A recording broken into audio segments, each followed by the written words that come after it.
Hello students, welcome again. चलिए जी, पिछले class में हम लोगों ने टॉपिक शुरू किया था बच्चा इन्फ्लेशन। इन्फ्लेशन में हमने आपको क्या बताया था? रेगुलर बेसिस पे कंटिन्यूअसली अगर गुड्स का प्राइस राइज करता है तो that is the case of inflation. ठीक है जी, क्लियर है बच्चा? इन्फ्लेशन में ब्रॉडली हमने आपको क्या बताया था जी? दो टाइप के, ट्रेडिशनल इकोनॉमिक्स के हिसाब से दो तरह के इन्फ्लेशन हो सकते हैं। कौन कौन से इन्फ्लेशन बच्चा? Demand pull inflation and cost push inflation. Demand pull inflation का मतलब क्या बोले? सप्लाई के कंपैरिजन में डिमांड अगर ज्यादा हो जाता है तो उसके कारण वो प्राइस को ऊपर की ओर खींचता है। क्लियर है जी? तो that is the case of demand pull inflation. Cost push inflation किसको बोलेंगे? कोई भी पर्टिकुलर प्रोडक्ट बनाने से रिलेटेड जो भी उसके कॉस्ट होते हैं, जैसे लेबर का चार्जेस, बोले तो वेजेस या रॉ मटेरियल चार्जेस, उससे रिलेटेड जो मटेरियल्स होते हैं उनका प्राइस बढ़ने के कारण ओवरऑल कॉस्ट बढ़ जाता है, तो that is the case of cost push inflation. Cost बढ़ता है तो वो प्राइस को और ऊपर की ओर धक्का देता है, जिसके कारण प्राइस भी बढ़ जाता है। Clear?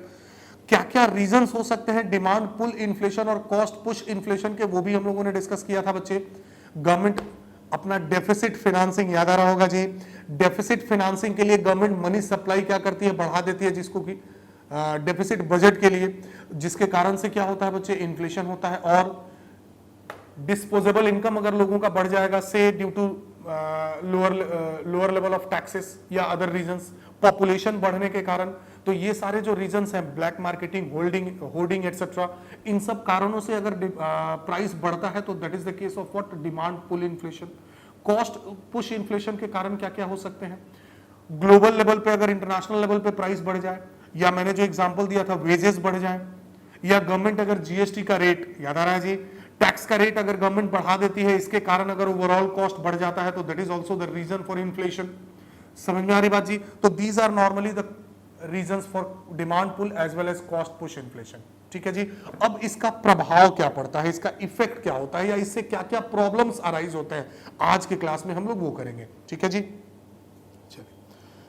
Number 1, effect on production. Production पे क्या प्रभाव पड़ता है जी? A sharp rise in prices, particularly when it is not anticipated, creates a situation of uncertainty in the economy. The conditions of uncertainty in the economy have adverse and dampening effect on investment and production activities. एक bye एक अगर goods का price बढ़ जाता है तो market में एक प्रकार का अनसर्टेनिटी क्रिएट हो जाता है। प्रोड्यूसर्स को लगता है कि गुड्स का प्राइस बढ़ रहा है, जिस भी कारण से, डिमांड के कारण हो या सप्लाई के कारण से हो, तो उनका महंगा अगर कोई भी गुड्स होगा तो इन्वेस्टमेंट लेवल जो है उनका वो क्या हो जाएगा बच्चे? कम हो जाएगा। वो अगर फर्दर इन्वेस्टमेंट करना चाहते हैं तो उस इन्वेस्टमेंट को क्या करेंगे? वो थोड़ी देर के लिए रोक देंगे, क्योंकि चीजें महंगी हो गई हैं। समझ में आ रही बात जी बच्चे? तो इन्वेस्टमेंट कम हो जाता है और ओवरऑल प्राइस जो है वो क्या होता है जी? बढ़ते रहता है। तो मार्केट में एक अनसर्टेनिटी का इन्वायरमेंट क्रिएट हो जाता है। ठीक है जी। Next, inflation creates misallocation of resources by encouraging investment in speculating activities such as purchasing of shares, land, etc., and investment in hoarding so as to make quick and easy profits, then increasing production. ध्यान देंगे बच्चा, inflation causes misallocation of resources by encouraging investment in speculative activities. ध्यान देंगे बच्चे, जैसे ही inflation होता है, महंगाई होता है, लोग स्पेकुलेशन में चले जाते हैं, सट्टाबाजी। स्पेकुलेशन का मतलब लोगों को लगता है कि अब हम अपने पैसे को वहां इन्वेस्ट करें जहां से मुझे जल्दी से जल्दी प्रॉफिट आ सकता है। तो उस कंडीशन में वो क्या करते हैं? जमीन वगैरह, लैंड वगैरह में इन्वेस्टमेंट करना शुरू कर देते हैं, जिनके पास पैसा है पहले से। क्लियर? या वो दूसरा क्या काम करते हैं जी? शेयर्स वगैरह में इन्वेस्टमेंट करना शुरू कर देते हैं कि महंगाई जिस तरीके से बढ़ रहा है, भविष्य में भी शेयर्स वगैरह का प्राइस बढ़ने का उम्मीद है, तो वो आज ही इन्वेस्टमेंट उसमें करना शुरू करते हैं। या बहुत सारे प्रोड्यूसर जो है वो क्या करते हैं जी? प्रोडक्शन बढ़ाने पे ध्यान नहीं देते हैं, वो होर्डिंग पे ध्यान देना शुरू करते हैं। वो ये नहीं सोचते हैं कि अगर डिमांड बढ़ गया है, जिसके कारण इन्फ्लेशन हो गया है, तो हम भी अपना प्रोडक्शन बढ़ा दें कि डिमांड और सप्लाई को मैच कराएं कि इन्फ्लेशन कम हो। वो क्या करते हैं? और ज्यादा होर्डिंग करना शुरू करता है, सो दैट कि हम ज्यादा से ज्यादा प्रॉफिट कमा सके। जैसे प्याज वाले एग्जांपल में मैंने आपको बताया था बच्चे पिछले वाले क्लास में। तो कहीं ना कहीं ये क्या है जी? ये एक तरह से देखिए तो डिसएडवांटेजियस सिचुएशन है, जिसके कारण और ज्यादा महंगाई बढ़ते जाता है। ठीक है जी। नेक्स्ट, चले जी, ध्यान देंगे। Mild inflation has a positive effect on functioning of economy. Rise in the price of goods and services generally leads to increase in the profit margin. This provides stimulus to the producers to undertake more investment. As a result, level of production and employment increases. Basic class में, पहला class में शुरुआत में ही मैंने आपको कहा था inflation अच्छी चीज नहीं है, लेकिन माइल्ड इन्फ्लेशन 2% 4% के रेट से अगर गुड्स का प्राइस बढ़ता है तो कहीं ना कहीं वो इकोनॉमी के लिए बूस्टर का काम करता है। कैसे बूस्टर का काम करता है? प्रोड्यूसर्स को भी क्या होता है जी बच्चे, मोटिवेशन मिलता है कि वो अपना प्राइस जो है वो थोड़ा बढ़ा सकते हैं। उनका प्रॉफिट मार्जिन बढ़ने से उनको और मोटिवेशन मिलता है, वो और फर्दर इन्वेस्टमेंट करते हैं। उनके पास प्रॉफिट ज्यादा होगा तो उस पैसे को वो क्या करेंगे, बिजनेस में री इन्वेस्ट करेंगे। अब फर्दर इन्वेस्टमेंट करने से क्या होगा, मार्केट में एम्प्लॉयमेंट अपॉर्चुनिटीज जनरेट होती है, लोगों का लेवल ऑफ इनकम बढ़ता है। तो इसीलिए कहा जाता है कि mild inflation is required to boost the economy. ठीक है जी, क्लियर बच्चा? कभी कभी शॉर्ट टर्म क्वेश्चन में ये क्वेश्चन पूछ देते हैं एग्जाम में। ठीक है, चलिए। Effect on distribution of income. Income के डिस्ट्रीब्यूशन पे क्या प्रभाव पड़ता है? इनकम का डिस्ट्रीब्यूशन का मतलब क्या हुआ, पूरे इंडिया का जो इनकम है जिसको नेशनल इनकम बोलते हैं, रिक्शा वाला का इनकम से लेके, हम लोगों का इनकम से लेके, आपके फादर गार्जियन का इनकम से लेके और मुकेश अंबानी तक, सारे लोगों के इनकम को जोड़ेंगे तो इंडिया का नेशनल इनकम होगा। क्लियर है जी? अब देखेंगे बच्चे, जिसका जैसा एफिशिएंसी है, जिसके पास जैसी क्वालिटी है, नेशनल इनकम उस हिसाब से क्या किया गया है जी बच्चे, डिवाइड किया गया है, एलोकेट किया गया है, बंटवारा किया गया है। मुकेश अंबानी साहब के पास रिलायंस इंडस्ट्रीज, उनके पास ज्यादा कैपेबिलिटीज है, तो नेशनल इनकम का, पूरे इंडिया के इनकम का सबसे ज्यादा प्रोपोर्शन उनके पास है। जिनके पास इफिशियंसी कंपैरेटिवली कम है, उनके पास नेशनल इनकम का बड़ा छोटा सा फ्रिक्शन अमाउंट होगा। रिक्शा वाला, ठेला वाला, हम लोग भी बोल सकते हैं, नेशनल इनकम का बड़ा बहुत माइनर परसेंटेज हम लोगों के पास है। समझ में आ रही बात जी बच्चे? तो अपने अपने एफिशिएंसी के हिसाब से नेशनल इनकम का क्या है जी, डिस्ट्रीब्यूशन है। अब देखेंगे इन्फ्लेशन होने के कारण, महंगाई होने के कारण क्या होता है, ये इनकम के डिस्ट्रीब्यूशन पे क्या प्रभाव पड़ता है वो हम लोग चेक करेंगे। समझ में आ रही बात जी? लोगों का इनकम फिर से रीडिस्ट्रीब्यूट हो जाता है इन्फ्लेशन के कारण। कैसे? ध्यान दे बच्चा। Inflation redistributes income because prices of all the factors of production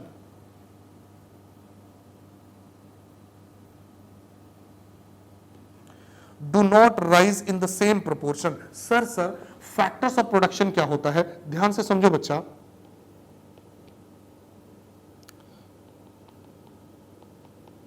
पहले भी मैंने बताया है जी, फैक्टर्स ऑफ प्रोडक्शन। इकोनॉमिक्स के हिसाब से दुनिया का कोई भी प्रोडक्टिव एक्टिविटी अगर आप करते हैं तो उसके लिए 4 कॉमन चीजों की आवश्यकता होती है। To do any type of production activity 4 common things are required as per economics. Those 4 common inputs और things are known as factors of production और फैक्टर इनपुट्स। इन 4 चीजों के कॉम्बाइंड एफर्ट से ही हम प्रोडक्शन एक्टिविटी करते हैं, इसीलिए इनको फैक्टर्स ऑफ प्रोडक्शन बोलते हैं या फैक्टर इनपुट्स बोलते हैं। कौन कौन से हैं जी factors of production? Land, labour,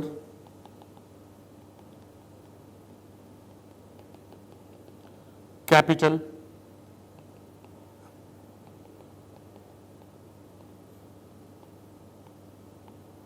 and entrepreneur. Entrepreneur का मतलब बिजनेस का मालिक, ओनर। ये 4 फैक्टर इनपुट्स हैं, फैक्टर्स ऑफ प्रोडक्शन है। अब लैंड जो है, लैंड के बदले में रिवार्ड क्या है जी बच्चे, क्लास 12 में पढ़ेंगे आप, रेंट। लेबर का रिवार्ड क्या है, लेबर अपना सर्विसेज देता है, उसके बदले में उसको क्या मिलता है जी, सैलरी एंड वेजेस। कैपिटल का रिवार्ड क्या है जी बच्चे, इंटरेस्ट। जर्नल एंट्री पढ़े होंगे बच्चे, interest on capital, interest on drawings, याद आ रहा होगा जी, क्लियर। एंटरप्रेन्योर, बिजनेस का जो मालिक होता है, बिजनेस का जो ओनर होता है, वो कहीं ना कहीं रिस्क लेता है और गुड्स बना के बेचता है। उसके इस रिस्क एटीट्यूड के लिए उसको क्या मिलता है जी, प्रॉफिट में हिस्सेदारी मिलती है। तो ये हो गए फैक्टर्स ऑफ प्रोडक्शन और ये हो गए उनके रिवार्ड्स। क्लियर? अब देखेंगे बच्चे, इंडिया का जो पूरा इनकम है इन्हीं फैक्टर्स ऑफ प्रोडक्शन पे डिवाइडेड है, बटा हुआ है। क्लास 12 के सेकंड पार्ट में हम लोग ये और बहुत ज्यादा डिटेल में पढ़ेंगे। नेशनल इनकम बकायदा चैप्टर ही पढ़ना है हम लोगों को, ठीक है जी। तो inflation redistributes income of all the factors of production because prices of all the factors of production do not rise in the same proportion. Here prices rise faster but income do not. There is an inequality in distribution of wealth, as a result rich gets richer and poor gets poorer. महंगाई जैसे बढ़ता है, कुछ जो specific लोग हैं, जो businessman हैं, एंटरप्रेन्योर्स हैं, वो लोग क्या करते हैं कि होर्डिंग करते हैं या अपने गुड्स का प्राइस बहुत ज्यादा बढ़ा देते हैं। जैसे मैं एग्जांपल दे रहा हूं, अगर कंपनी में जो लेबर क्लास के लोग हैं वो लोग स्ट्राइक कर दे कि भैया हमारी सैलरी बढ़ाइए, अदरवाइज हम लोग काम नहीं करेंगे, तो कंपनी क्या करेगी जी? बोलेगी अच्छा ठीक है, आपका सैलरी बढ़ा देंगे। अब कंपनी क्या दिमाग लगाएगी, अगर उनके सैलरी में कंपनी 5% इंक्रीमेंट करती है तो कंपनी अपने कॉस्ट को क्या करेगी कि 10% 12% से बढ़ा देगी, अपना प्रॉफिट मार्जिन ज्यादा कर देगी। और बहाना क्या बोलेंगे कि लेबर स्ट्राइक कर दिया था, हमको लेबर का सैलरी देना पड़ा, इसीलिए कॉस्ट मेरा बढ़ गया। समझ में आ रही बात जी? तो उससे क्या होता है कि अब प्राइस जो बढ़ा उसका ज्यादातर हिस्सा किसके पास चला गया? प्राइस बढ़ने का हिस्सा तो लेबर के पास गया, लेकिन कितना परसेंट गया बच्चे? सिर्फ 5% गया। लेकिन कंपनी ने प्राइस कितना बढ़ा के रखा, उसके कारण से 10% 12%, तो मेजर प्रोपोर्शन किसके पास गया? ओनर्स के पास गया, बिजनेसमैन के पास गया। तो जो अमीर हैं वो और अमीर होते जाते हैं और जो गरीब हैं वो गरीब के गरीब रह जाते हैं। That is the bad impact of inflation in the economy. समझ में आ रही बात जी? क्लियर है? Effect of inflation on different sections of the society. Society के रहने वाले अलग अलग तरह के जो लोग हैं उन पे अब इन्फ्लेशन का क्या प्रभाव पड़ता है देखेंगे बच्चे। फिक्स्ड इनकम अर्नर्स, वैसे लोग जिनकी फिक्स्ड सैलरी हो या जो पेंशन वगैरह पे रहते हैं, जैसे रिटायर कर गए, पेंशन पे रह रहे हैं, हर महीने सरकार से 20,000 रुपए की पेंशन मिल रही है। अब उनका पेंशन तो बढ़ेगा नहीं बच्चे, लेकिन अगर इन्फ्लेशन बढ़ना शुरू हो जाए, गुड्स और सर्विसेज का कॉस्ट बढ़ जाए, तो वो क्या करेंगे बोलो बच्चा? कहीं ना कहीं उनको प्रॉब्लम होगा कि नहीं होगा? तो देखेंगे, this group includes pensioners, government servants, owners of government securities and promissory notes and others who get a fixed money income. जिन्होंने एफडी वगैरह करा के रखा है बच्चे, गवर्नमेंट का बॉन्ड वगैरह परचेज करके रखा है कि उसी के इंटरेस्ट पे हमारा गुजारा चल रहा है, तो इंटरेस्ट का रेट तो फिक्स्ड है और इन्फ्लेशन उससे ज्यादा रेट से बढ़ रहा है, तो कहीं ना कहीं उनको अपना लाइवलीहुड अर्न करने में प्रॉब्लम होगा कि नहीं, जीवन निर्वाह करने में दिक्कत होगा कि नहीं होगा जी? तो that is the bad impact. This class is worst affected by inflation because the purchasing power of their fixed income goes on decreasing with rising prices. Goods खरीदने की जो उनकी कैपेसिटी होती है, परचेजिंग पावर होता है, वो क्या होता है बच्चे? घट जाता है। मान लीजिए मेरा इनकम है 100 रुपया, पिछले साल भी मुझे पेंशन के तौर पे 100 रुपया मिला, इस बार भी पेंशन के तौर पे 100 रुपया मिला, लेकिन पिछले साल के हिसाब से इस साल इन्फ्लेशन जो है वो 10% बढ़ गया, तो क्या होगा बच्चे? अब जो गुड्स हम 100 रुपए में खरीदते थे, इस साल उसके लिए हमको कितना पैसा देना पड़ेगा जी बच्चे? 110 रुपया देना पड़ेगा। लेकिन क्या हम तो फिक्स्ड इनकम अर्न करने वाले लोग हैं? क्या मेरे पास 110 रुपया है जी? नहीं है। समझ में आ रही बात जी बच्चे? तो प्रॉब्लम क्या होगा? हमें कम गुड्स ही मिल पाएगा, मींस हमारी जो परचेजिंग पावर है, गुड्स परचेज करने की जो कैपेसिटी है, वो क्या हो जाएगी जी? कम हो जाएगी। समझ में आई बात बच्चे? बाकी और other section of the society पे क्या फर्क पड़ता है? वेज स्पाइरल, जो लोग वेज अर्न करते हैं, मैंने कहा था बच्चे अगर यूनियन वाले स्ट्राइक कर देंगे, लेबर स्ट्राइक करेंगे, तो कंपनी वेज बढ़ाएगी, लेकिन जिस रेशियो में वो सैलरी बढ़ाएगी उससे ज्यादा रेशियो में वो अपना प्रॉफिट बढ़ा देंगे, गुड्स का कॉस्ट बढ़ा देंगे। समझ में आ रही बात जी? अब समझेंगे, अगर हमारी कंपनी ने सैलरी इंक्रीमेंट किया 10% और गुड्स का और सर्विसेज का प्राइस जो है उन्होंने इंक्रीज कर दिया 15% 20%, तो मुझे जो सैलरी मिलेगा उस सैलरी से अल्टीमेटली हम क्या करेंगे? मार्केट में जाके और गुड्स और सर्विसेज ही तो परचेस करेंगे। लेकिन वो गुड्स और सर्विसेज पे कंपनियों ने क्या करके रखा है जी? ज्यादा प्राइस चार्ज करके रखा है, उसका रेट जो है वो प्राइस का ज्यादा बढ़ा दिया है। तो अल्टीमेटली क्या होगा बच्चे? मेरे सैलरी बढ़ने न बढ़ने से कोई फर्क नहीं पड़ेगा। This is known as wage spiral. मतलब कि हम जैसे गरीब थे वैसे के वैसे गरीब हो गए, हमारा प्राइस 2 रुपया बढ़ा दिए और सामान का प्राइस 10 रुपया बढ़ा दिए, तो क्या फर्क पड़ेगा? समझ में आ रही बात जी? इफेक्ट ऑन फॉरेन इन्वेस्टमेंट, जो फॉरेन इन्वेस्टर्स हैं, फॉरेन कंट्रीज हैं, वो चाह रहे हैं फॉरेन बिजनेसमैन के इंडिया में हम आके इन्वेस्टमेंट करें, तो इंडिया में गुड्स और सर्विसेज का प्राइस क्या हो गया है जी? बढ़ गया है। तो अब उनको पहले की अपेक्षा ज्यादा पैसा लेके आना पड़ेगा यहां पे इन्वेस्टमेंट करने के लिए। तो क्या कोई भी कंपनी चाहेगी कि हम ज्यादा पैसा इन्वेस्ट करके और इन्वेस्टमेंट करें? बिल्कुल ही नहीं, तो वो दूसरी कंट्रीज की तरफ शिफ्ट कर जाएंगे। समझ में आ रही बात जी? फटाफट से रीड करेंगे दोनों points.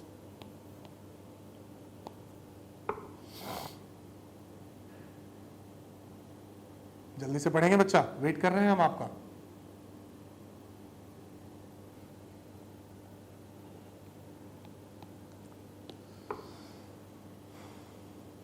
Next is effect on balance of payment. याद करेंगे बच्चे, मैंने आपको बताया था balance of payment, balance of trade. Balance of payment का मतलब क्या हुआ? इंडिया के लोग विदेश के लोगों के साथ जो भी इकोनॉमिक ट्रांजैक्शन करते हैं, बोले तो सिंपल वर्ड्स में एक्सपोर्ट इंपोर्ट का हम लोग जो काम करते हैं, उसके नेट बैलेंस को बोलते हैं बैलेंस ऑफ पेमेंट। तो एक्सपोर्ट इंपोर्ट हम लोग किस किस चीजों का कर सकते हैं? बोलो बच्चा। Sir, export minus import. अब किन किन चीजों का एक्सपोर्ट हो सकता है जी? गुड्स का भी हो सकता है और सर्विसेज का। सिमिलरली इंपोर्ट भी गुड्स का होगा बच्चे,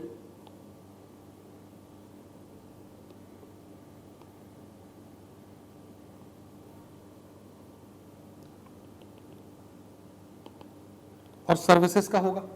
तो that is known as what? Balance of payment. Balance of trade का मतलब क्या बोले थे जी बच्चे? बैलेंस ऑफ ट्रेड का मतलब होता है एक्सपोर्ट माइनस इंपोर्ट, लेकिन लेकिन लेकिन सिर्फ गुड्स का। सर्विसेज वाले पोर्शन जो है वो इसमें नहीं आएंगे। समझ में आ रही बात जी? सिर्फ गुड्स का, एक्सपोर्ट और इंपोर्ट। मतलब और सिंपल वर्ड्स में समझेंगे, जो आइटम्स को हम देख सकते हैं, visible items, goods, physical goods, उसका सिर्फ अगर एक्सपोर्ट इंपोर्ट का नेट बैलेंस लेते हैं तो उसको हम लोग बोलेंगे बैलेंस ऑफ ट्रेड। बात समझ में आ रहा है जी बच्चे? लेकिन अगर एक्सपोर्ट इंपोर्ट विजिबल आइटम और इनविजिबल आइटम, सर्विसेज, दोनों के कंबाइंड नेट इफेक्ट को हम लोग क्या बोलेंगे जी? Balance of payment. क्लियर है? अब ये कह रहे हैं कि इन्फ्लेशन का balance of trade, balance of payment पे क्या प्रभाव पड़ता है, क्या फर्क पड़ता है। देखो बच्चा, बात समझ में आ गया होगा जी?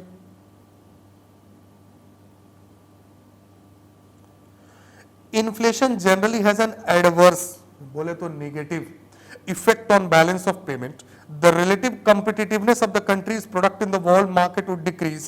Export would become relatively expensive in the world market, leading to fall in export. On the other hand, our import would become relatively cheaper. This would increase country's import. This would have adverse effect on balance of payment. ध्यान देंगे बच्चे, India में goods अगर महंगे हो जाएंगे, services अगर महंगे हो जाएंगे, तो ऑब्वियस ही बात है कि हमारे एक्सपोर्ट के प्राइस भी महंगे हो जाएंगे। अब इंडिया में इन्फ्लेशन के कारण अगर गुड्स महंगा हो गया तो वर्ल्ड लेवल पे तो कोई जरूरी नहीं है कि उसी हिसाब से इन्फ्लेशन है, महंगाई है, तो हमारे इंडिया का जो प्रोडक्ट होगा वो वर्ल्ड मार्केट में क्या हो जाएगा? महंगा हो जाएगा, जिसके कारण उसकी सेल, उसकी बिक्री कंपैरेटिवली कम हो जाएगी। समझ में आ रही बात जी बच्चे? तो इंडिया का ओवरऑल एक्सपोर्ट कम हो जाएगा। क्लियर? अब देखेंगे, इंडिया के भी जो बिजनेसमैन हैं, उनको अगर इंडिया में प्रोडक्ट्स महंगा मिलने लगेगा तो वो क्या करेंगे? फॉरेन कंट्रीज से ज्यादा प्रोडक्ट परचेस करने का प्रयास करेंगे, क्योंकि फॉरेन कंट्रीज में उनको सस्ता मिल रहा है। तो इंडिया का एक तो कि प्रोडक्ट महंगा होने के कारण एक्सपोर्ट, बिक्री बंद हो गया, और इंडिया के ही जो लोग हैं वो इंडिया में नहीं खरीद के और विदेश से खरीदना चालू किए, तो इंपोर्ट इंडिया का जो है वो क्या हो जाएगा बच्चे? बढ़ जाएगा। और जितना ज्यादा हम विदेश से सामान मंगाएंगे, हमें फॉरेन करेंसी यूज करना होगा, पेमेंट उनको उनके करेंसी में देना होगा। समझ में आ रही बात जी बच्चे? क्लियर है? तो फॉरेन एक्सचेंज का जो रिजर्व है हमारा, वो भी धीरे धीरे क्या होगा जी? डिटोरियोरेट करेगा। तो that is also the problem. Clear? तो बैलेंस ऑफ पेमेंट पे नेगेटिव एडवर्स इफेक्ट आएगा। There will be deficit balance of payment, export will be less than that of import. Clear बच्चा? ठीक है, चलिए, what are the measures, what are the suggestions? अब इसको ठीक करने के लिए क्या क्या सजेशंस अपनाया जा सकता है इन्फ्लेशन को कंट्रोल करने के लिए? इन्फ्लेशन बेसिकली क्यों होता है बच्चे? सबसे बड़ा रीजन है कि गुड्स की सप्लाई कम पड़ जाती है डिमांड के कंपैरिजन में। तो अगर हम इंडिया में गुड्स का सप्लाई, प्रोडक्शन बढ़ा दें, डिमांड के कंपैरिजन में सप्लाई को भी बढ़ाएं, तो बोलो बच्चे, प्राइस वापस से कंट्रोल में आ जाएगा कि नहीं आ जाएगा? क्लियर है जी? उसी को ये लोग कह रहे हैं इंक्रीज इन जीडीपी। जीडीपी बोले तो ग्रॉस डोमेस्टिक प्रोडक्ट या gross domestic production. Gross domestic production का मतलब क्या हुआ जी बच्चे? विद इन इंडिया हम कितना गुड्स प्रोड्यूस कर रहे हैं। तो प्रोडक्शन को क्या करना पड़ेगा? इन्फ्लेशन को कंट्रोल करने के लिए बढ़ाना पड़ेगा।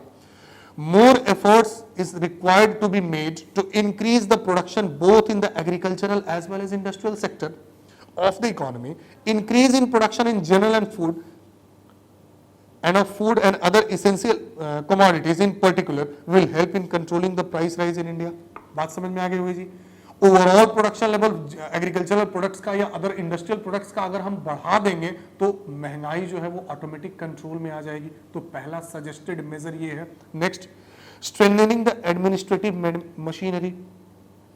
मैंने क्या कहा था, सबसे इंपॉर्टेंट क्या है जी, इनएफिशिएंट मैनेजमेंट. गवर्नमेंट इस पे कंट्रोल नहीं करती है, लोग होर्डिंग वगैरह करते हैं.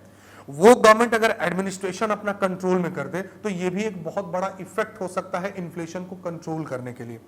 Our government should strengthen its administrative machinery to check artificial shortage of consumer goods. ये जो artificial shortage create किया हुआ जाता है, स्टॉक में, वेयरहाउस में, गोडाउन में स्टॉक करके रखते हैं और उसकी सप्लाई धीरे धीरे देते हैं.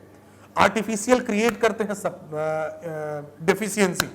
समझ में आ रही बात जी. वो अगर गवर्नमेंट कंट्रोल कर ले तो उस कंडीशन में क्या होगा जी बच्चे, मार्केट में सरप्लस स्टॉक होगा जिससे कि इन्फ्लेशन चेक किया जा सकता है, कंट्रोल किया जा सकता है.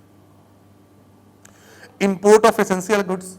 रियल सेंस में अगर किसी पर्टिकुलर एसेंशियल गुड्स की डेफिशिएंसी है, कमी है, तो गवर्नमेंट क्या कर सकती है जी, उसको दूसरी कंट्री से इंपोर्ट कर सकती है. तो अगर हम विदेश से इंपोर्ट सही समय पे करेंगे, जैसे गवर्नमेंट ने देखे थे कि प्याज के में लास्ट टाइम में अफगानिस्तान वगैरह से गवर्नमेंट ने बहुत सारा प्याज इंपोर्ट किया था. अफगानिस्तान वाला प्याज बहुत बड़ा बड़ा था बच्चे, 1 से 2 प्याज से 3 प्याज 1 केजी का हो जाता था. इतना बड़ा बड़ा एक 400 ग्राम का प्याज. ठीक है जी. तो उधर से अफगानिस्तान वगैरह से जो प्याज हम लोगों ने इंपोर्ट किया, उससे मार्केट में, इंडिया में उसकी सप्लाई धीरे धीरे क्या हो गई बच्चे, बढ़ गई. प्राइस जो है वो ऑटोमेटिक क्या हो गया जी, कंट्रोल में आ गया. तो import of essential goods is also one of the important factor to control the inflation. ठीक है जी. बस ध्यान ये देना है कि हमको इंडिया में प्रोडक्शन बढ़ा देना है. प्रोडक्शन इंडिया में बढ़ जाएगा, सब डिमांड को मीट करेगा, तो ऑटोमेटिक इन्फ्लेशन जो है वो क्या हो जाएगा जी, कंट्रोल में आ जाएगा. Effective public distribution system, PDS. Public distribution system क्या होता है, जो सरकारी राशन दुकान होता है बच्चे, जो गरीब लोग होते हैं, बिलो पॉवर्टी लाइन वाले लोग, उनका राशन का बुक बनता है और वो वहां से जाके गवर्नमेंट उनको क्या करती है, सस्ते में देती है. 10 रुपया 12 रुपए में गेहूं और चावल मिलता है, किरासन तेल मिलता है, और जो एसेंशियल एलिमेंट्स हैं वो सारे राशन शॉप से आप जाके क्या कर सकते हैं, परचेस कर सकते हैं. गवर्नमेंट अगर पब्लिक डिस्ट्रीब्यूशन सिस्टम को और अच्छे से मॉनिटरिंग करके उसे और पावरफुल बना दे, तो उस कंडीशन में जो गरीब लोग हैं उनके पास इफेक्टिव सप्लाई होगा नेसेसरी गुड्स का, तो इन्फ्लेशन धीरे धीरे क्या हो जाएगा जी, चेकआउट हो जाएगा. ठीक है. कंट्रोल ओवर पॉपुलेशन ऑल्सो, ये तो बहुत इंपॉर्टेंट फैक्टर है, और गवर्नमेंट को इसके लिए मेजर्स, क्या हम लोगों को इसके लिए क्या होना पड़ेगा बच्चे, जागरूक होना पड़ेगा. समझ में आ रही बात जी. पॉपुलेशन अगर हम कंट्रोल करेंगे तो लोगों का डिमांड ऑटोमेटिक कंट्रोल में हो जाएगा. हमने क्या कहा, इन्फ्लेशन को कंट्रोल करने के लिए मेरे पास क्या क्या ऑप्शंस है. तो इन्फ्लेशन को कंट्रोल करने के लिए हमारे पास ऑप्शंस क्या है जी, या तो ध्यान से समझेंगे बच्चे, या तो आप डिमांड को ही कम कर लीजिए, नहीं तो आप सप्लाई को ही बढ़ा लीजिए. समझ में आ रही बात जी. या तो डिमांड को कम कर लें, नहीं तो हम सप्लाई को बढ़ा लें. तो डिमांड को कम कैसे किया जा सकता है जी बच्चे, अगर हम पॉपुलेशन को कंट्रोल करते हैं तो ऑटोमेटिक सा डिमांड कंट्रोल में आ जाएगा. और अगर हम मेजर्स अगर अपनाते हैं कि सप्लाई बढ़ा दें, तो ऑब्वियस सी बात है कि हम इन्फ्लेशन को क्या कर सकते हैं, कंट्रोल कर सकते हैं. क्लियर है बच्चा. ठीक है जी. मेजर्स टू कंट्रोल प्राइसेस, क्या क्या मेजर्स हैं, गवर्नमेंट ने क्या क्या स्टेप्स उठाए हैं प्राइस को, इन्फ्लेशन को कंट्रोल करने के लिए. Number 1, import of essential commodities. Already हम लोगों ने डिस्कस किया बच्चे, जो एसेंशियल कमोडिटीज है, गवर्नमेंट जो है वो क्या कर रही है, रेगुलर बेसिस पे उसकी स्कैरसिटी जैसे ही अराइज होती है, गवर्नमेंट उसको इंपोर्ट करने का तरीका ढूंढती है कि किस कंट्री से उसको हम इंपोर्ट कर सकते हैं. जैसे मैंने आपको प्याज वाला एग्जांपल बताया बच्चे, तो that may be one of the effective measure to control inflation. ठीक है जी. Next, check on hoarding. Repeated points है बच्चे. ये जो ब्लैक मार्केटिंग, होर्डिंग वगैरह घर में स्टॉक करके रखते हैं सप्लायर, उनको चेक करना इंपॉर्टेंट है. समझ में आ रही बात जी. तो ये सब इजी पॉइंट्स है, फटाफट से आप देखेंगे. Restriction on export of essential goods. वैसे एसेंशियल गुड्स जिसका कि इंडिया में ही बहुत ज्यादा डिमांड है, बहुत सारी कंपनियां या ऑर्गेनाइजेशंस या प्रोड्यूसर्स क्या करते हैं, ज्यादा प्रॉफिट कमाने के चक्कर में उसको एक्सपोर्ट करते हैं. गवर्नमेंट क्या करे जी, लिस्ट बना के और उनके एक्सपोर्ट को कंट्रोल करे. उसके एक्सपोर्ट को अगर हम कंट्रोल कर लेंगे तो ऑब्वियस सी बात है कि विद इन इंडिया जो उसका डिमांड क्रिएट हुआ है उस डिमांड को हम क्या कर सकते हैं जी, एडजस्ट कर सकते हैं। क्लियर है बच्चा? तो that may be also one of the reasons, one of the factors through which we can control inflation. ठीक है जी। Government has levied export duty on export of several essential commodities. Besides, the export of several essential commodities has been banned to meet the rising domestic demand. Government ने क्या किया है, बहुत सारे essential elements के एक्सपोर्ट पे बहुत सारा टैक्स लगा दिया है, एक्सपोर्ट ड्यूटी। तो उस पे अगर हम टैक्स लगा देंगे तो वर्ल्ड मार्केट में वो महंगा हो जाएगा, महंगा हो जाएगा तो कम बिकेगा। ये एक तरीका गवर्नमेंट ने अपनाया। ठीक है जी। दूसरा तरीका, बहुत सारे एसेंशियल एलिमेंट्स हैं, गवर्नमेंट ने उस पे बैन रिस्ट्रिक्शन लगा दिया कि नहीं जी, बिना हमारे परमिशन के आप इसको बेच नहीं सकते क्योंकि इसका डिमांड तो विद इन इंडिया है। ठीक है जी बच्चे। चलिए, पब्लिक डिस्ट्रीब्यूशन सिस्टम, राशन दुकान वाला हमने आपको बताया था बच्चे, फटाफट से पढ़ लेंगे आप। The distribution of essential commodities through fair price shops at government controlled prices is called public distribution system. The distribution of essential commodities like wheat, rice, kerosene, etc. at the government controlled price among the weaker section of the society has been the main component of our pricing policy. Presently, there are about 4.74 lakhs of fair price shops all over the country. लगभग 5 lakh public distribution shops हैं जी India में, जिसके तहत जो weaker section of the society है, जो गरीब लोग हैं, उनको इन इफेक्टिव प्राइस पे, सस्ते प्राइस पे गवर्नमेंट जो है वो क्या करती है, इसेंशियल गुड्स प्रोवाइड करती है। तो that is also one of the major steps to curb inflation. Inflation को कंट्रोल करने के लिए ये बहुत अच्छा सिस्टम है। ठीक है जी।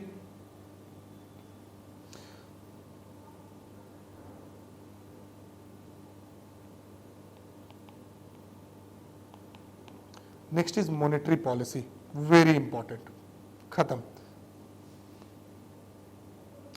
क्लास 12 में इसको भी आप डिटेल में पढ़ेंगे बच्चे।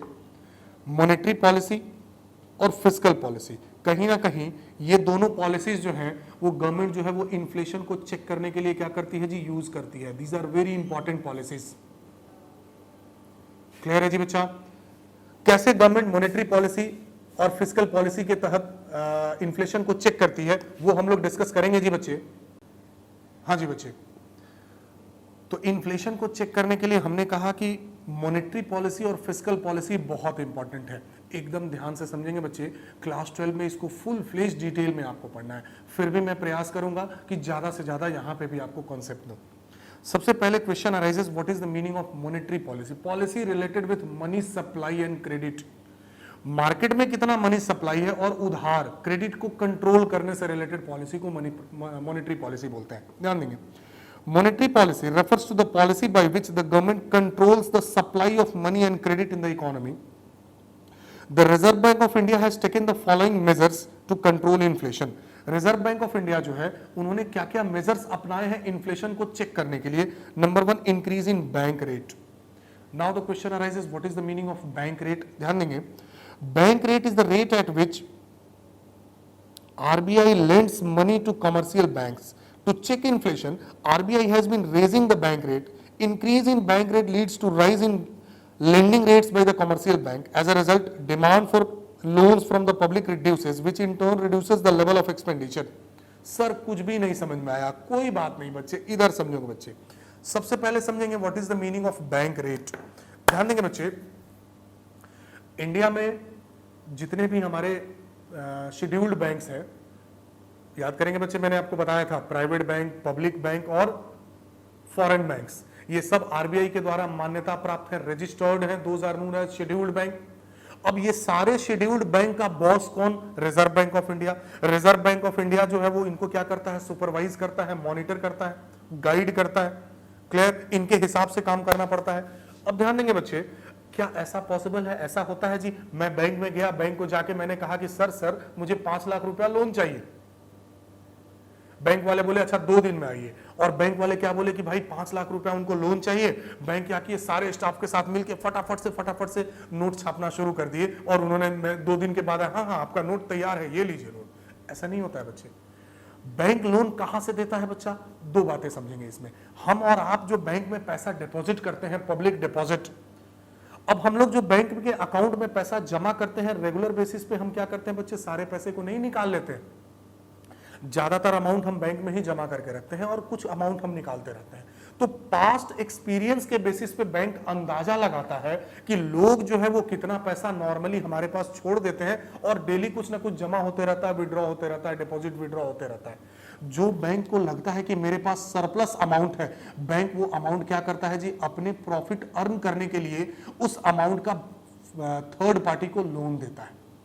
इन एडिशन टू दैट बैंक जो है वो रिजर्व बैंक ऑफ इंडिया से भी लोन लेता है। अब ध्यान देंगे बच्चे, रिजर्व बैंक ऑफ इंडिया जिस रेट पे कॉमर्शियल बैंक्स को लोन देते हैं that is known as bank rate. क्या नाम बोले बच्चे उसको, बैंक रेट। अब आप एग्जांपल समझेंगे जी बच्चे, मान लीजिए कि रिजर्व बैंक ऑफ इंडिया ने बैंक्स को, सपोज आरबीआई ने कॉमर्शियल बैंक्स को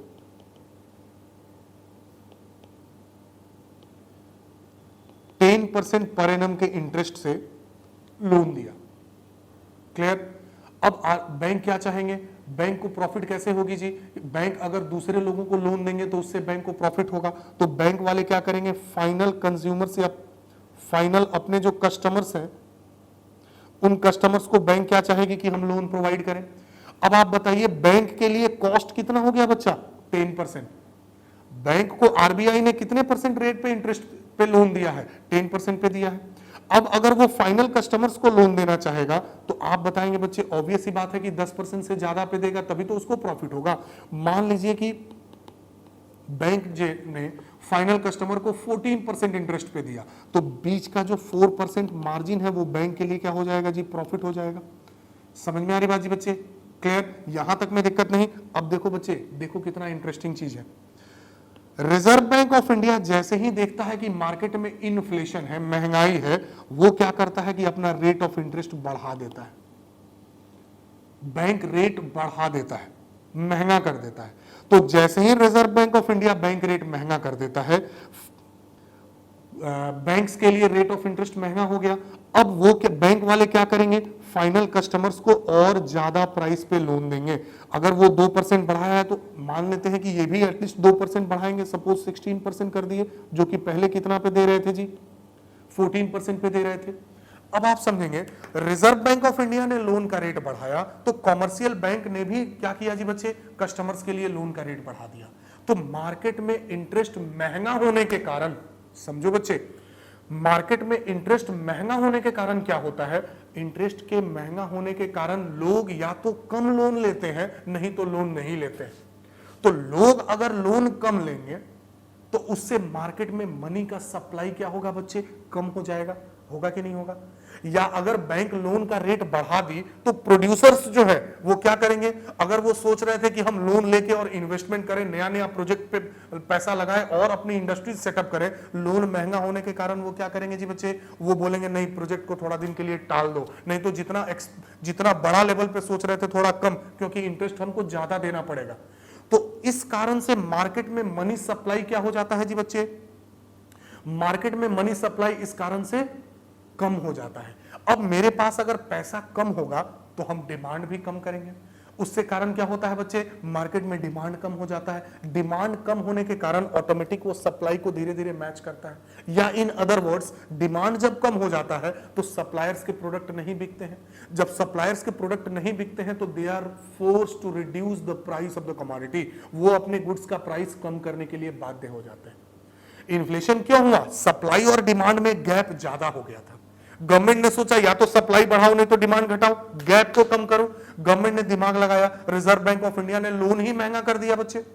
अब लोन महंगा होने के कारण बहुत सारे लोगों ने लोन नहीं लिया या कम लिया। अब मेरे पास पैसा कम आएगा तो हम डिमांड कम करेंगे, तो ऑटोमेटिक सप्लाई और डिमांड का गैप जो है वो क्या होगा जी, कम हो जाएगा। उसके कारण क्या होता है जी, धीरे धीरे इन्फ्लेशन कंट्रोल में आ जाता है। समझ में आ रही बात जी, क्लियर है बच्चा? चलिए, next is increase in legal reserve ratio. This is also very important aspect, ध्यान देंगे बच्चे फिर से। लीगल रिजर्व रेशियो, ये लीगल रिजर्व रेशियो क्या होता है, ये ब्रॉडली दो प्रकार का होता है बच्चे। एक को बोलते हैं कैश रिजर्व रेशियो और दूसरे को बोलते हैं स्टैट्यूटरी लिक्विडिटी रेशियो। ध्यान दें बच्चे, क्या क्या नाम बोल दिए जी हम, cash reserve ratio statutory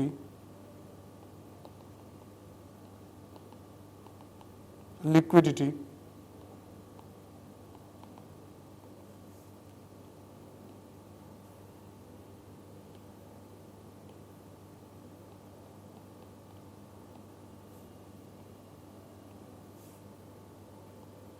statutory liquidity ratio. अब ध्यान देंगे बच्चे, इन्फ्लेशन को कंट्रोल करने के लिए आरबीआई और दूसरा क्या टेक्निक लगाती है, तो एक होता है legal reserve ratio. Legal reserve ratio is the combined effect of cash reserve ratio and statutory liquidity ratio. ये अब सीआरआर और एसएलआर क्या होता है बच्चे, दिस इज इंपॉर्टेंट थिंग, थोड़ा सा समझ लेंगे। कैश रिजर्व रेशियो क्या होता है, अपने टोटल डिपॉजिट का कुछ परसेंटेज जो कि आरबीआई तय करता है, अपने टोटल डिपॉजिट का कुछ परसेंटेज बैंक को आरबीआई के पास एज एन एडवांस हर समय जमा करके रखना पड़ता है सिक्योरिटी के तौर पे। मान लीजिए कि बैंक में टोटल डिपॉजिट हुआ 1000 रुपए, तो आरबीआई रेट तय करती है कि आपको अपने टोटल डिपॉजिट का कुछ परसेंटेज मेरे पास एडवांस के तौर पर सिक्योरिटी के तौर पर जमा करना रहता है। तो अपने टोटल डिपॉजिट का वो हिस्सा जो कि बैंक्स को आरबीआई के पास डिपॉजिट करके रखना पड़ता है, that is known as cash reserve ratio. और कितना परसेंट करना है ये आरबीआई तय करता है। समझ में आ रही बात जी बच्चे, क्लियर है। जैसे आज के कंटेक्स्ट में बोलेंगे तो this is something around 3%, clear. तो अपने टोटल डिपॉजिट का कुछ परसेंट आरबीआई के पास बैंक्स को, कमर्शियल बैंक को एज अ सिक्योरिटी जमा करके रखना पड़ता है, तो that is known as what, cash reserve ratio. अब ध्यान देंगे बच्चे, जो कि अभी 3% है, गवर्नमेंट ने रिड्यूस करके रखा है, क्लियर। अब देखेंगे, जैसे ही गवर्नमेंट सोचती है या आरबीआई सोचती है कि इन्फ्लेशन हो गया, वो क्या करते हैं कि इस परसेंटेज को बढ़ा देते हैं। सपोज 3% से उन्होंने बढ़ा के 10% कर दिया, तो अब अपने टोटल डिपॉजिट का ज्यादा हिस्सा कॉमर्शियल बैंक को आरबीआई के पास जमा करना पड़ेगा। अगर कॉमर्शियल बैंक के पास 100 रुपया डिपॉजिट आया है, तो कॉमर्शियल बैंक क्या करता है, उसी डिपॉजिट वाले पैसे से क्या करता है जी बच्चे, लोगों को लोन देता है। तो आरबीआई ने कहा कि नहीं जी, नहीं जी, जितना डिपॉजिट आया उसका 10% पहले मेरे पास रिजर्व के तौर पे जमा करो। तो पहले वो 3% था, अब वो कितना परसेंट हो गया जी, 10% हो गया। तो पहले अगर मान लीजिए कि 3% था, तो 100 रुपए में 97 रुपीज तो कमर्शियल बैंक के पास अपने पास रख रहा, उनके पास सिक्योरिटी के तौर पे था। उस पैसे से वो क्या कर सकते थे, लोन दे सकते थे। समझ में आ रही बात जी बच्चे, क्लियर है। अब आरबीआई ने क्या किया, उसको 3% को बढ़ा के 10% कर दिया। अब बैंक के पास अपने पास कितना रिजर्व बचा रहेगा, सिर्फ 90 रुपया, क्योंकि 100 रुपए में 10 रुपया तो आरबीआई ने ले लिया। अब उसके पास लोगों को लोन देने के लिए रिजर्व बैलेंस कम रहेगा, रहेगा कि नहीं रहेगा बच्चा, कम। तो अगर लोन उसके पास देने को कम रहेगा तो मार्केट में वो लोन कम देंगे, फिर पुराना वाला लोन अगर वो मार्केट में कम देंगे तो मार्केट में मनी सप्लाई क्या होगा बच्चा, कम हो जाएगा। अगर मनी सप्लाई मार्केट में कम हो जाएगा तो डिमांड क्या होगा जी, कम होगा। डिमांड कम होगा तो इन्फ्लेशन चेक हो जाएगा। सोचिए गवर्नमेंट कितना दिमाग लगाती है। समझ में आ रही बात जी, क्लियर है, ठीक है जी। अगर यही रिवर्स केस भी समझ लो बच्चे, गवर्नमेंट या आरबीआई अगर देखती है कि मार्केट में डिफ्लेशन हो गया है, लोग सामान खरीद ही नहीं रहे, डिमांड बढ़ ही नहीं रहा है, सप्लायर परेशान है, उनका सामान बिक ही नहीं रहा है। जैसे हम आपको बोलेंगे बच्चे, ये कोविड के कारण जो लॉकडाउन हुआ था, शुरू के 1 महीना तो लोगों ने बड़ा एंजॉय किया, लेकिन धीरे धीरे लोगों की सेविंग्स कम होती गई। 2 महीना, 3 महीना, 4 महीना, 5 महीना, सब ऑफिस, प्राइवेट इंस्टीट्यूशंस वगैरह बंद, सैलरी भी कट हो रही है। कितने दिन तक लोग सेविंग का पैसा खाएंगे, तो लोगों ने डिमांड कम कर दिया। डिमांड कम कर दिया मार्केट में, सप्लायर भी परेशान हो गए, उनके सामान नहीं बिक रहे थे। गवर्नमेंट ने क्या किया बच्चे, कैश रिजर्व रेशियो कम कर दिया। मतलब बैंक के पास अब ज्यादा पैसा रहेगा डिस्पोज करने के लिए, लोगों को देने के लिए। समझ में आ रही बात जी, लोगों, बैंक ने क्या दिमाग, आरबीआई ने क्या दिमाग लगाया, तो इन्फ्लेशन को चेक करने के लिए बैंक जो है, आरबीआई जो है, वो सीआरआर को बढ़ाती घटाती रहती है। क्लियर है जी बच्चे। Next is known as statutory liquidity ratio.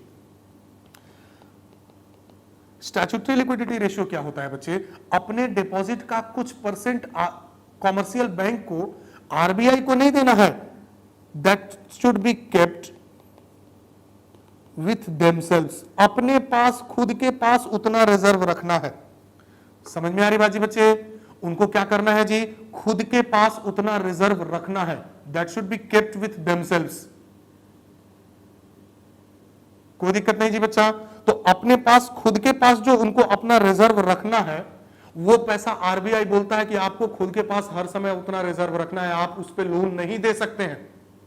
वो रेट भी आरबीआई तय करती है, जो कि अभी प्रेजेंटली कितना है जी बच्चा, दिस इज प्रेजेंटली एट 18.50%।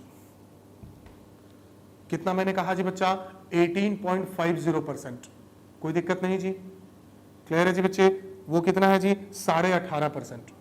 अब आप समझेंगे, रिजर्व बैंक ऑफ इंडिया को जैसे ही लगता है कि मार्केट में इन्फ्लेशन है, वो क्या करती है, इस रेट को बढ़ा देती है। से उसने इस रेट को 30% कर दिया। अब अगर 100 रुपया बैंक वाले के पास आया है तो उसको 30 रुपया रिजर्व के तौर पे हर समय लॉक करके अपने पास रखना पड़ेगा। They can not give it to others.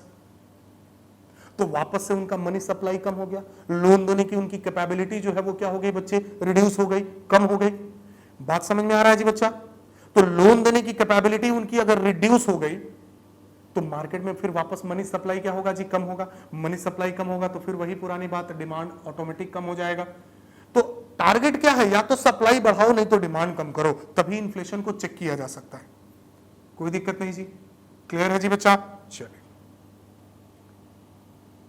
फटाफट से ये नोट कर लेंगे जी बच्चे।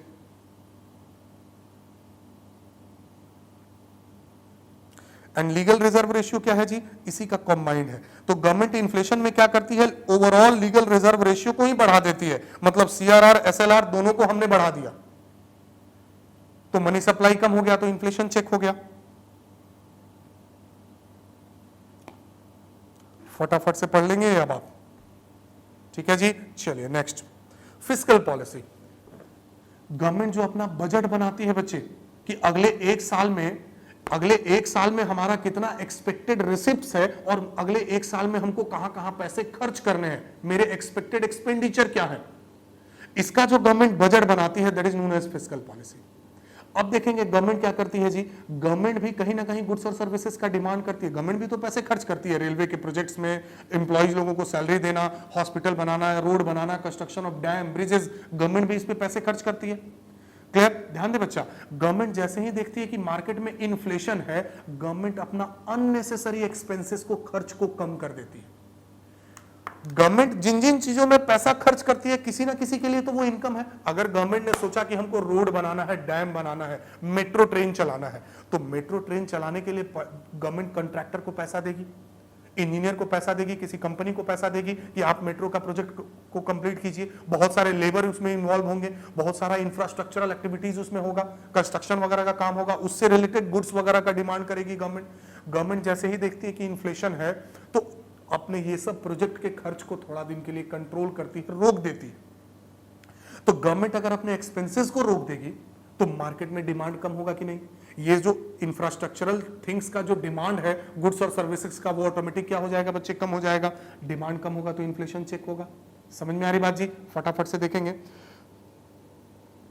Fiscal policy refers to the revenue and expenditure policy of the government. To control inflation, our government has taken steps to reduce unnecessary government expenditure. Unnecessary खर्च में जो हम पैसा खर्च कर रहे हैं और अननेसेसरी गुड्स का डिमांड कर रहे हैं, उस डिमांड को हमको कम करना है। इंटेंशन क्या है कि ओवरऑल डिमांड कम हो जाए तो ऑटोमेटिक इन्फ्लेशन चेक हो जाए। On non-developmental activity, such expenditure only increases the purchasing power in the hands of people without any corresponding increase in the output. Government के जो अननेसेसरी एक्सपेंसेस हैं, गवर्नमेंट जिस पे खर्च कर रही है उसका इनकम तो बढ़ रहा है, लेकिन प्रोडक्टिव तो कोई काम हो नहीं रहा है। तो गवर्नमेंट अपने नॉन प्रोडक्टिव एक्सपेंडिचर को कम करती है, जिससे कि गुड्स का डिमांड जो है वो क्या होता है बच्चे, कम हो जाता है। To check excessive demand, taxes are increased. Government और रिटर्न का काम क्या करती है जी, टैक्स बढ़ा देती है। अब समझो बच्चे, पहले अगर मेरे इनकम पे 10% टैक्स लगता था तो मेरे पास डिस्पोजेबल इनकम 90% बचता होगा। 100 रुपया कमाते होंगे तो 10 रुपया टैक्स, खर्च करने के लिए मेरे पास कितना बचता होगा, 90 रुपया। हम 90 रुपया ही खर्च कर सकते हैं। समझ में आ रही बात जी बच्चे, क्लियर। गवर्नमेंट ने टैक्स रेट बढ़ा दिया, बोला भैया अब हम आपसे 20% टैक्स लेंगे। अब मेरे पास खर्च करने के लिए कितना पैसा बचेगा बच्चे, 80 रुपीज ही मनली। तो हम 80 रुपए का ही गुड्स डिमांड करेंगे ना, तो ऑटोमेटिक डिमांड हमारा क्या हो जाएगा बच्चे, कम हो जाएगा।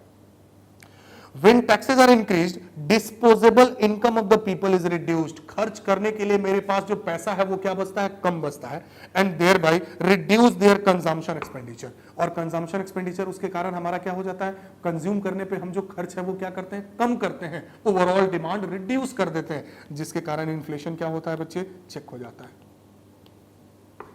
ठीक है जी बच्चे, अगले क्लास में मिलेंगे फिर से हम लोग नए चैप्टर के साथ। ठीक है जी, till then once again goodbye बच्चे लोग, चलिए बाय बाय।